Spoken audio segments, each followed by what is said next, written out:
સોમનાથ સ્વાભિમાન પર્વ અંતર્ગત આયોજિત મુખ્ય કાર્યક્રમમાં આજે ભક્તિ અને શક્તિનો અદ્ભુત સંગમ જોવા મળ્યો. શિવભક્તિ સાથે શક્તિની પ્રસ્તુતિએ સમગ્ર કાર્યક્રમને દિવ્ય અને ભાવવિભોર બનાવી દીધો.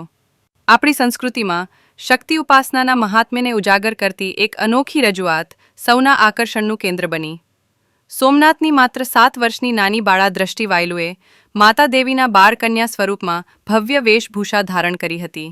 શિવ આરાધના, પરંપરાગત વેશભૂષા અને સંસ્કૃતિ જભર પ્રદર્શનો વચ્ચે નાની બાળાની શક્તિ સ્વરૂપ પ્રસ્તુતિએ હાજર ભક્તોને ભાવવિભોર કરી દીધા. કાર્યક્રમમાં મોટી સંખ્યામાં શ્રદ્ધાળુઓ જોડાયા હતા અને જય સોમનાથના નાદથી સમગ્ર પરિસર ગુંજી ઉઠ્યો. સોમનાથ સ્વાભિમાન પર્વ ભક્તિ, શક્તિ અને સંસ્કૃતિના મહોત્સવ રૂપે ઉજવાઈ રહ્યો છે.